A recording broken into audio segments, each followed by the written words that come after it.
This is the NVIDIA GeForce 8500 GT. It's got 16 shader cores, 8 texture mapping units, 8 raster operators, a whole 512 megabytes of DDR2 VRAM, and can run Grand Theft Auto 5 at a whopping 13 frames per second. So in other words, it is the perfect graphics card for us to destroy today.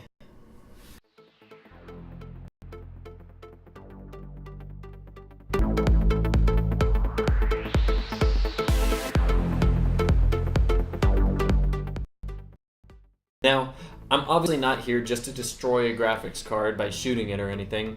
I'm here because of this, an electrostatic wrist strap. It comes as common equipment in almost every PC toolkit and is often touted as required to avoid damaging your components with electrostatic shock. But is it? I'm not denying that electrostatic discharge can harm or kill your computer parts. Just ask the HDMI port on that one GTX 1080 from Awesome Sauce Network. And it's not bitwit, Kyle, and it never will be, okay? But I would like to see just how improperly you have to handle a graphics card to properly fry it. So take this as an effective how not to build a PC video.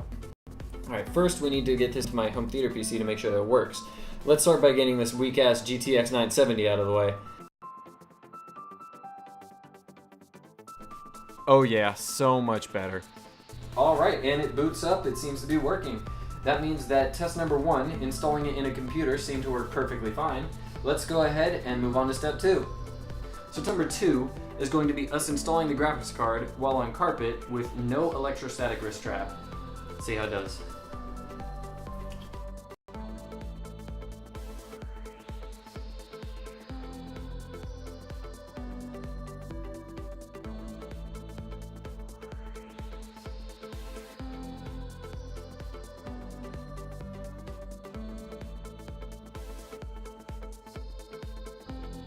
Here we go. Let's see if it works.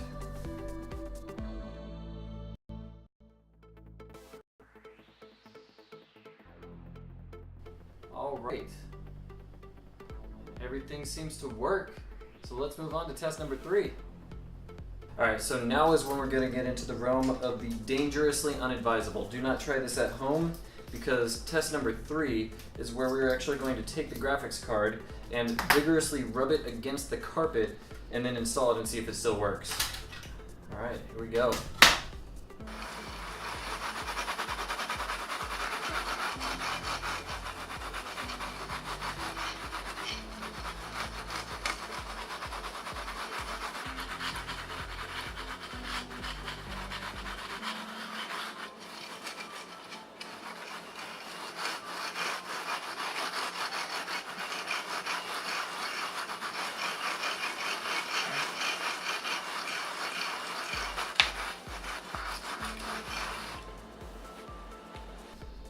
Alright, now I am a little worried the card's actually not going to work.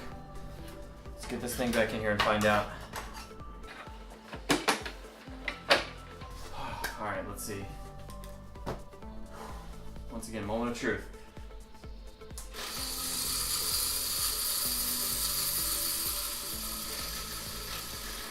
I think I've messed up the fan. Alright, so technically it is still outputting video. As far as I can tell, the fan's just messed up. I'm gonna have to shut it down real quick. So I'm gonna dismantle this thing real quick. See if there's something with the fan I can fix.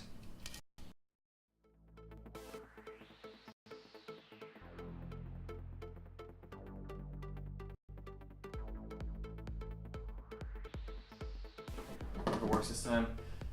No noise. Okay.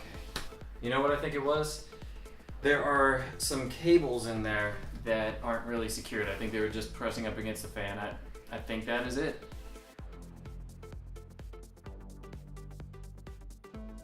Graphics card is fine. Let's go on to test 4. Alright, so initially I was thinking I was going to kind of like rub against the seat of my car and try to get some electrostatic discharge on this thing. But I'm getting a little anxious, so I am actually just going to rub this balloon on my head and see if I can get some shot going here. Here we go.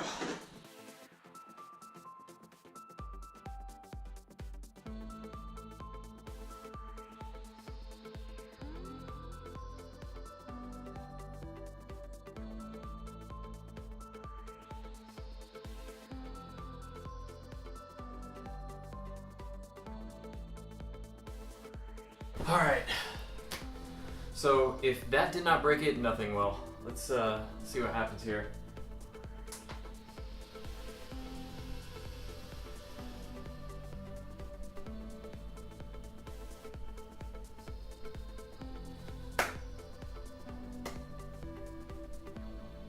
Alright, so far so good. We're gonna have to just run a game or two on here, see if it was even affected at all.